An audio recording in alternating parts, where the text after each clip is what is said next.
வணக்கம் நண்பர்களே, நான் சுதா சந்தோஷ், புண்ணியம் வீடு சேனலிலிருந்து.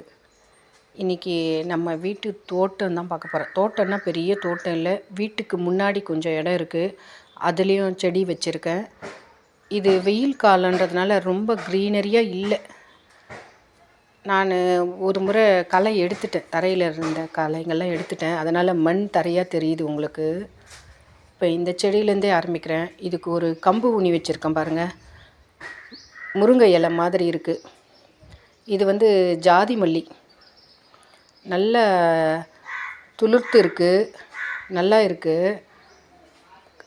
இது இன்னும் காயக்கூட ஆரம்பிக்கல, நல்லா தான் வந்திருக்கு. கீழே பிரான்ச்சஸ் எல்லாமே நல்லா இருக்குது. இதுக்கு கொஞ்சம் தண்ணி ஊற்றி பந்தல் போடணும். பக்கத்தில் ரொம்ப கிட்டவே வச்சுருக்கேன். இது மல்லி, ரொம்ப பெரிய சைஸ் மல்லி இல்லை, கொஞ்சம் நல்ல மீடியம் பெரிய சைஸ் மல்லி தான் இதுவும். இது ஒரு கொடி தான், நாம் செடியாக்கி வச்சுருக்கேன். அந்த கொடியோட லென்த்து பாருங்கள், பெருசாக வளருது. அடிக்கடி இதை நான் சமமாக கட் பண்ணிவிடுவேன் உடச்சி. இப்போயும் 2 கொடி நல்ல நீளமாக போயிட்டுருக்கு, அதையும் நான் கட் பண்ண போகிறேன். அதுதான் நான் இப்போ பார்த்துட்டு இருக்கேன். நான் கையிலேயே தான் கட் பண்ணுறேன், அதுக்காக ஒரு பெரிய தோட்டம் மெயின்டைன் பண்ணுறதுக்கு ஒரு கத்தி எதுவும் வாங்குறதில்ல. கையில் உடச்சி போட்டாலே நல்லா தான் இருக்குது.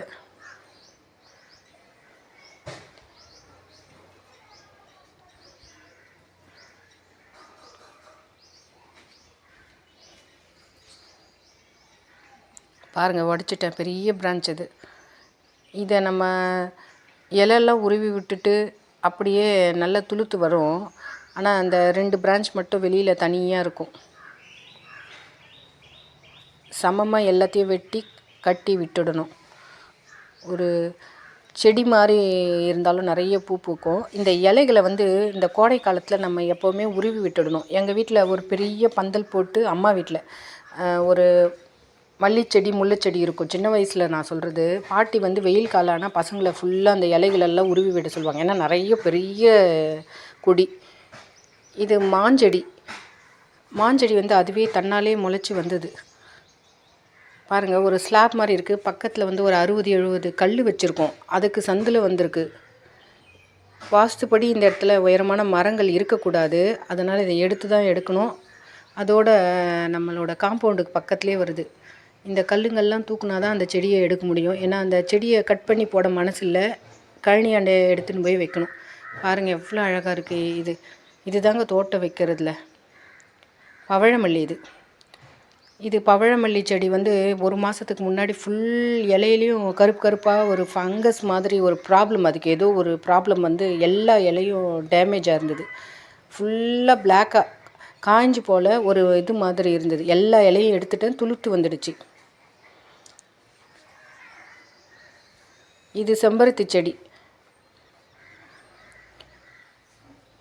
கிளை பாருங்கள், நல்லா வந்துட்டுருக்கு. செடி நல்ல கனமாக கூட ஆயிடுச்சு. ஒரு 3 செடி வச்சுருப்பேன்னு நான் சொல்லுவேனே, அதுங்க 2 நல்ல பெரிய செம்பருத்தி, அடர்த்தியாக இருக்கிற செம்பருத்தி, 1 சாதா செம்பருத்தி. இதை எங்கள் நாத்தனார் தான் வச்சாங்க இந்த இடத்துல. பக்கத்தில் வச்சிட்ருக்காங்க. ஏன்னா அப்போ செடி வருமா அப்படின்னு நினச்சி வச்சாங்க. ஆனால் எல்லா செடியும் வந்துடுச்சு. என்னென்னா நல்லாவே வந்தது. இது பாருங்கள், எலியோட வேலை இது. ட்ரைனேஜ் தண்ணி வெளியில் போகிற இதுவை ஃபுல்லாக நோண்டி வைக்குது. கொஞ்சம் ஈரமாக மண் இருந்தால் கூட போதுங்க, அப்படியே நோண்டி கலாரி அந்த பைப்பை கூட கடித்து வச்சிடும். எலி இந்த மாதிரி பைப்பை மண்ணை கலாருது. செடி இருக்குது பார்த்தீங்களா, அங்கேயும் கலாரி ஒரு வழி பண்ணுது. சாதாரண ஒரு குட்டி எலி இல்லைங்க, பயங்கர பெரிய எலி, பெருச்சாலின்வாங்களே அந்த மாதிரி எலி. இந்த செடியை தான், அதை தான் காமிக்கிறேன். இந்த செடியோட வேரெல்லாம் கடித்து இந்த செடி அப்படியே வெளியில் வந்துட்டு இருந்தது, கீழே சாஞ்சி போய் இருந்தது. அதை எடுத்து நட்டு இப்போ பாருங்கள், அந்த வேர் வரும்னு நான் நினைக்கல, எப்படியோ காப்பாற்றிட்டேன். இந்த செடி நல்லா வந்துடுச்சு. எலி நோண்டி போட்ட செடி, வேரெல்லாம் கடித்து கொதறி வச்சுருந்தது. இதுக்கு ஒரு பந்தல் போடணும். இதுவும் ஜாதி மல்லி. வீட்டில் பதியம் போட்டு வீட்டோட முன்பக்கமும் ஒரு செடி வச்சுருக்கேன், வீட்டோட பின்பக்கம் ஒரு செடி வச்சுருக்கேன், தொட்டியில் ஒரு செடி வச்சுருக்கேன். இது சப்போட்டா சீட் போட்டு வந்த செடி. இது இது முல்லை, இதுவும் கொடி மாதிரி வந்துகிட்டே இருக்குது. நான் கட் பண்ணிவிட்டு செடி மாதிரி ஆக்கிட்டே இருக்கேன். கொஞ்சம் நல்லா இந்த மாதிரி பண்ணிவிட்டு அப்புறமா கொஞ்சம் நல்லா பூ பூக்கும். இது பக்கத்தில் ஒரு இலை இருக்குது பாருங்கள். இது வந்து பூவோடு வச்சு இந்த இலையை வச்சு கட்டுவாங்க இந்த ஊரில். இது சுண்டக்காய் செடி. இந்த மாதிரி கல்லுங்க வேஸ்ட்டான பொருள் எல்லாம் நிறைய போட்டு வச்சுருக்காங்க பின்னாடி. இது நடுவில் ஒரு மாஞ்செடி இருக்குது, ஒரு சுண்டக்காய் செடி இருக்குது. இந்த சுண்டக்காய் நிறைய காய்ச்சிடுச்சு. இதை உடஞ்ச தொட்டியில் புதினா வச்சுருக்கேன். இது வெயில் காலன்றதுனால இப்படி தெரியுது. இது பாருங்கள் எப்படி வதங்கி போயிருக்கு. இது என்னென்னா கனகாம்பரம் செடி சுத்தமாக போயிடுச்சு. இது செம்பருத்தி செடி, ஒத்த செம்பருத்தி ரொம்ப நல்லா இருந்தது. ஏன் போச்சுன்னு தெரியல. ஜாதி மல்லிக்கு ஊற்றுற அளவுக்கே தினமும் தண்ணி இந்த செடிக்கும் ஊற்றுறேன். இது எப்படி காஞ்சதுன்றது எனக்கு ஒரு பெரிய விஷயமாகவே புரியல எனக்கு இன்ன வரைக்கும்.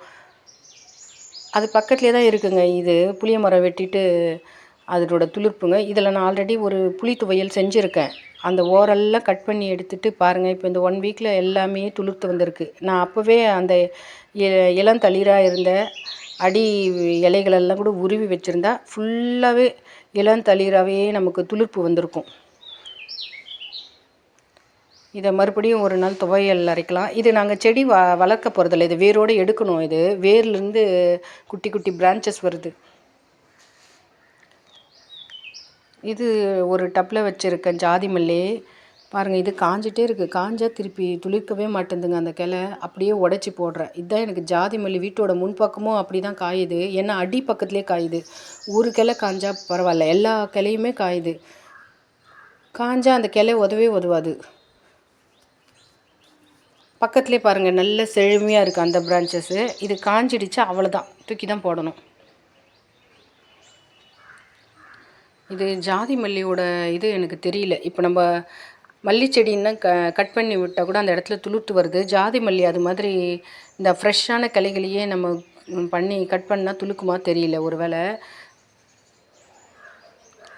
அது யாருக்கும் இங்கேயும் தெரியல. நானும் கேட்டு பார்க்குறேன், யாருக்கும் தெரியல.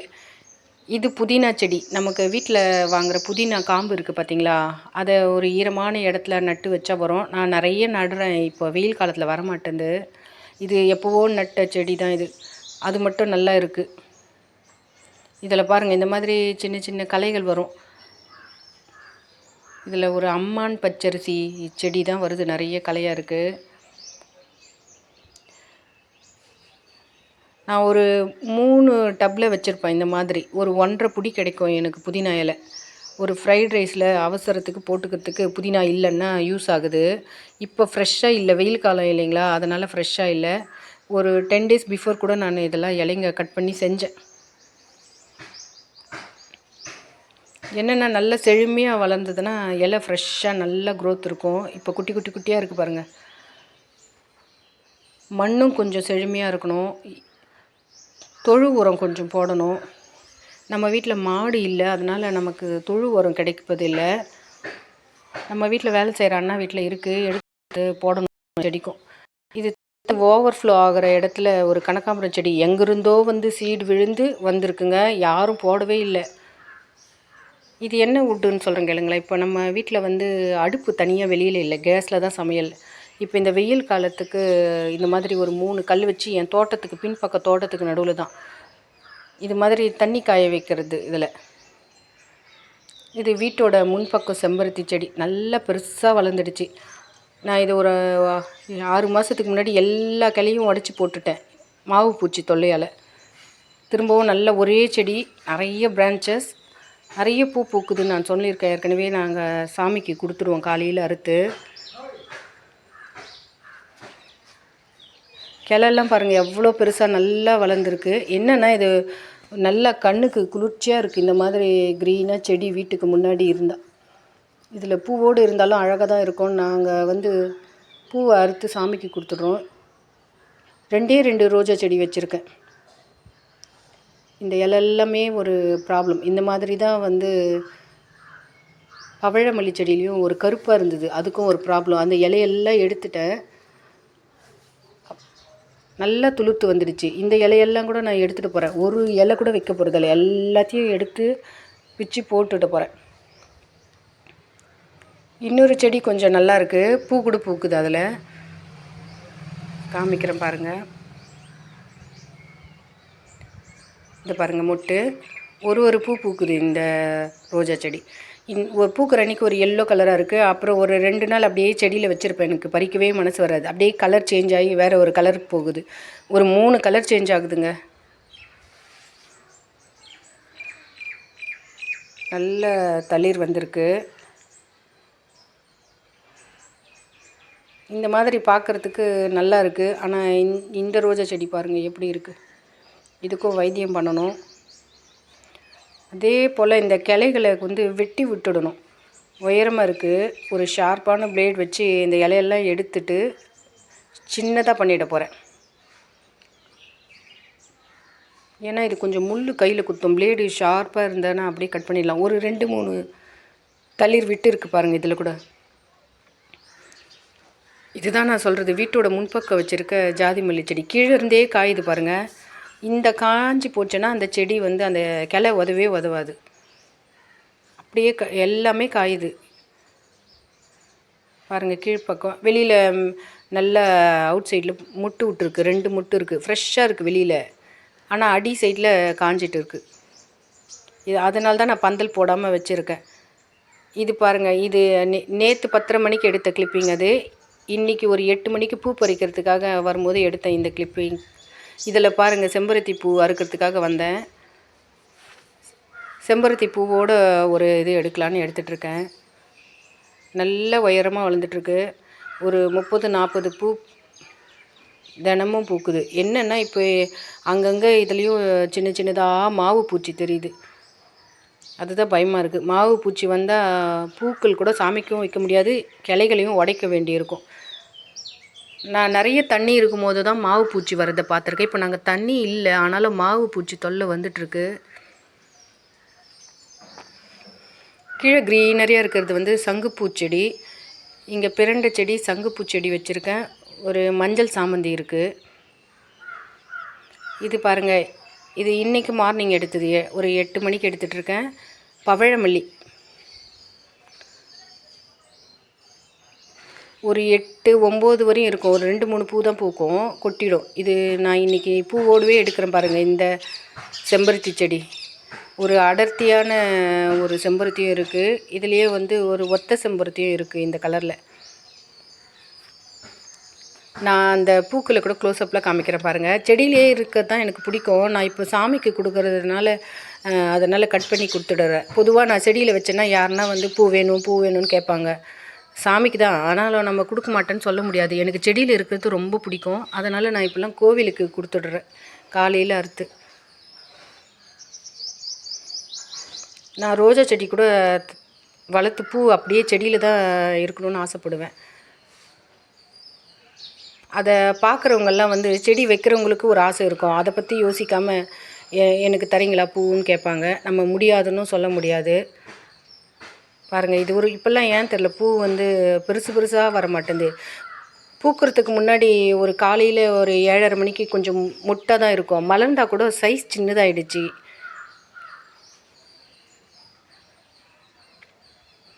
அதுக்கு மண் வளம் பத்தலையா இல்லை தண்ணி பத்தலையா எனக்கு தெரியல. பூவோட சைஸ் கொஞ்சம் சைஸ் சின்னதாகிடுச்சு. நிறைய குட்டி குட்டி செம்பருத்தி பூவாக வருது.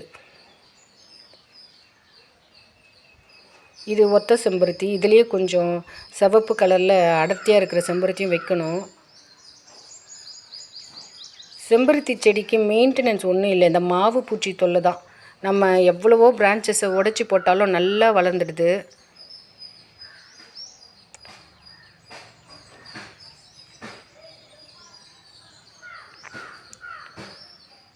இது பாருங்கள், இதுலேயும் மாவு பூச்சி தொல்லை வந்துடுச்சு. தெரியுதுங்களா?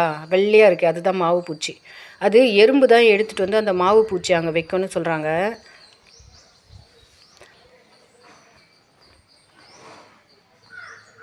இந்த பூ பாருங்கள் எவ்வளோ அழகாக இருக்குது. இது கலர் பாருங்கள், எத்தனை ஷேடு இருக்குது இதில். இந்த செடியும் நல்லா வளர்ந்தது. மாவு பூச்சி தொல்லையால் நான் கட் பண்ணிட்டேன்.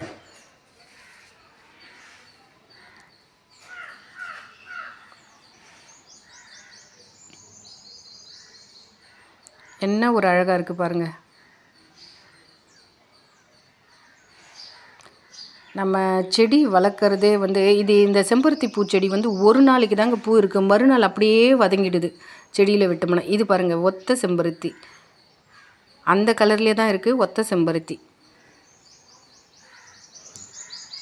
ஒரு நாள் தாங்க செடியில் இருக்கும், மறுநாள் பார்த்தா அது வதங்கி போய் அப்படியே சுருங்கிட்டு இருக்கும். ஒரு நாள் லைஃப் என்ன ஒரு அழகாக இருக்குது பாருங்கள்.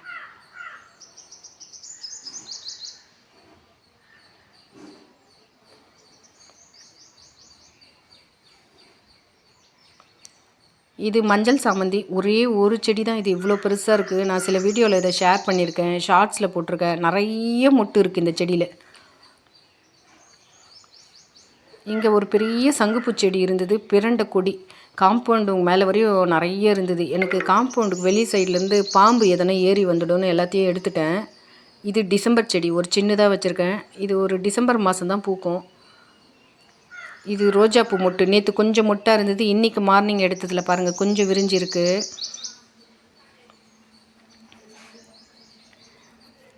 செடியோட ஒரு கிளை துளிர்ப்பும் கூட ஒரு சந்தோஷம்தான். நேற்று மொட்டை எடுத்த ஜாதி மல்லி இன்றைக்கி மலர்ந்துருக்கு.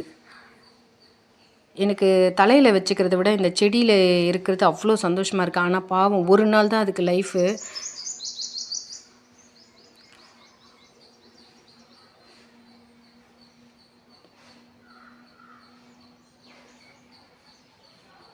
என்னோடய வீடியோவை பொறுமையாக பார்த்த அனைவருக்கும் நன்றி.